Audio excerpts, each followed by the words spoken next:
sociale di oltre 1 miliardo di euro, che per la Regione Veneto significa 77 milioni di euro in meno, dai 107 del 2010 ai 30 del 2011. Questi numeri arrivano direttamente dal Consiglio dei Ministri, che ha licenziato la manovra finanziaria operando interventi drastici. I 30 milioni di euro trasferiti l'anno scorso dallo Stato alla nostra Regione, ad esempio, nel 2011 saranno pari a zero. Ma questo, in pratica, che cosa significherà per anziani, giovani e famiglie? Significa ridurre drasticamente molti servizi attualmente in essere.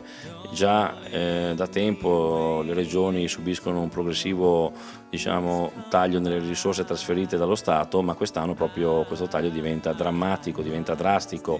Significa togliere 30 milioni di euro per quanto riguarda la non autosufficienza, quindi significa ridurre di un terzo, obbligare la Regione a ridurre di un terzo i servizi domiciliari agli anziani, assistenza domiciliare integrata, significa diminuire di un terzo gli assegni di cura, i servizi di sollievo, il telesoccorso, eccetera.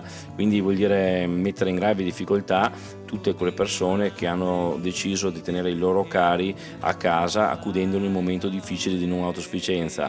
Ciò comporterà necessariamente a una difficoltà maggiore delle famiglie e quindi a una spinta verso i servizi residenziali, e paradossalmente porterà lo Stato a spendere di più.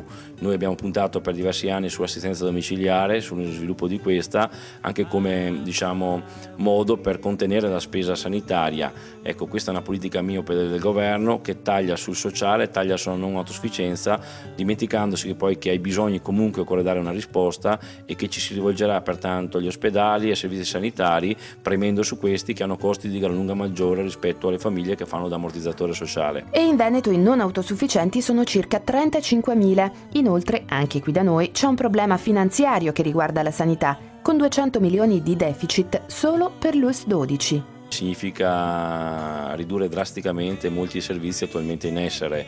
Già da tempo le regioni subiscono un progressivo taglio nelle risorse trasferite dallo Stato, ma quest'anno proprio questo taglio diventa drammatico, diventa drastico.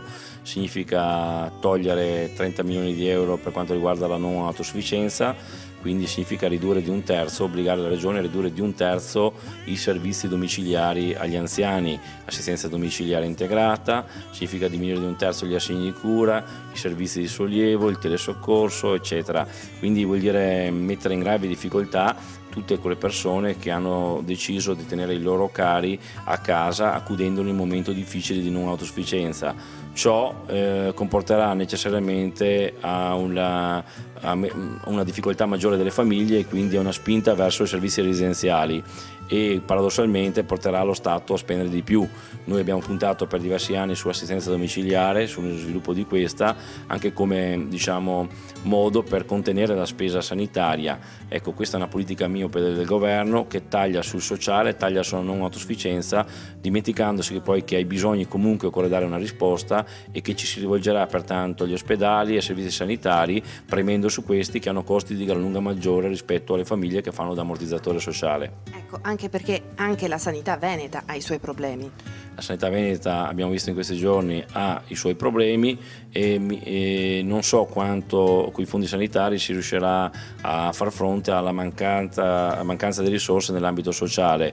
Ecco, perché se a questa carenza di risorse che proviene dallo Stato nell'ambito sociale si aggiunge anche una carenza di risorse nell'ambito sanitario, la situazione rischia di diventare drammatica. Ha azzerato anche il fondo per le politiche giovanili e ridotto a meno di un terzo quello destinato alle famiglie, già in condizioni di difficoltà. Un governo che ha messo nei propri programmi di fare il quoziente familiare continua a dichiararlo, non si fa, ma non solo non si fa il quoziente familiare, ma si taglia anche quel poco di risorse che vengono date alle regioni per supportare i servizi alla famiglia. Pensiamo agli asili, gli asili nido, i servizi della prima infanzia, pensiamo ai consultori, cioè tutti quei fondi lì sono stati di fatto quasi azzerati, e le famiglie sicuramente sono aiutate solo a parole, a chiacchiere, ma nei fatti poi le priorità sono altre, e la politica di questi giorni dimostra che ci sono problemi personali che prevalicano su quelli generali, su quelli che interessano veramente i cittadini e soprattutto le fasce più deboli. Ci auguriamo che questo trend si inverta, perché la famiglia non è un optional,